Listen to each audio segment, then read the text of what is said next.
होने के 65 दिन बाद सरकार ने प्रदेश के सभी शॉपिंग मॉल, जिम और रेस्टोरेंट खोलने की अनुमति दे दी है।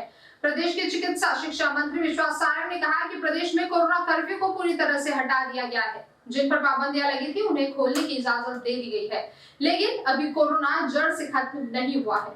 मध्य प्रदेश में कोरोना संक्रमण की रफ्तार कम होने के 65 दिन बाद सरकार ने प्रदेश के सभी शॉपिंग मॉल, जिम और रेस्टोरेंट खोलने की अनुमति दे दी है। प्रदेश के चिकित्सा शिक्षा मंत्री विश्वास सारंग ने कहा कि प्रदेश में कोरोना कर्फ्यू को पूरी तरह से हटा दिया गया है। जिन पर पाबंदियां लगी थी उन्हें खोलने की इजाज़त दे दी गई, लेकिन अभी कोरोना जड़ से खत्म नहीं हुआ है। जारी दिशा निर्देशों का पालन करते रहना होगा। नर्सों के हड़ताल पर मंत्री ने कहा कि अधिकारियों को निर्देश दे दिया है, जल्दी मामला आपसी सहमति से सुलझा लिया जाएगा। मंत्री सारंग ने सीएम शिवराज के दौरे की भी जानकारी दी। उन्होंने बताया कि जुलाई माह में वैक्सीनेशन अभियान चलाया जाएगा। इस अभियान में सीएम 3 दिनों तक पूरे प्रदेश का दौरा करेंगे। इसमें मंत्री, सांसद से लेकर विधायक भी शामिल होंगे। उन्होंने कांग्रेस पर हमला बोलते हुए कहा कि कांग्रेस वैक्सीन पर भ्रम फैलाती है। शिवराज सरकार ने युवाओं को रोजगार दिया है, लेकिन 15 माह की कांग्रेस सरकार ने युवाओं को बेरोजगारी भत्ता तक नहीं दिया।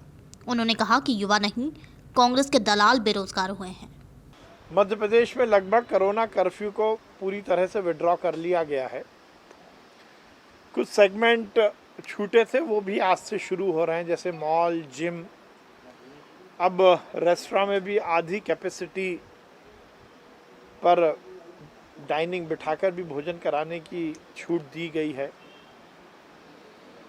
शादी की भी जो सीमित संख्या है उसको और बढ़ाया गया है, 50 तक अलाउ किया गया है। 25 वधु पक्ष के और 25 वर पक्ष के अतिथि रहेंगे।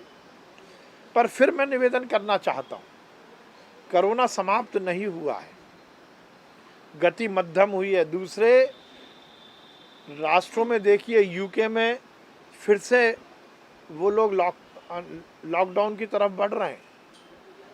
यूनाइटेड किंगडम में बहुत तेज़ी से कोरोना की तीसरी वेव आ रही है।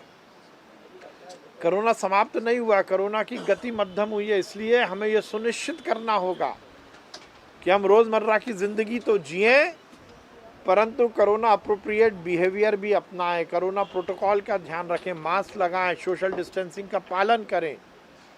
नहीं तो हम अपने को और अपने परिवार को संकट में डालेंगे। यदि हम अपने बच्चों से प्यार करते हैं तो बच्चों के जीवन के लिए हम ये सुनिश्चित करें कि हम कोरोना प्रोटोकॉल का ध्यान रखेंगे। आज से गतिविधियां शुरू हुई हैं, पर फिर मैं निवेदन करूंगा कि सभी लोग पूरी तरह से कोरोना प्रोटोकॉल का ध्यान रखते हुए अपने रोज़मर्रा की ज़िंदगी को जिएं।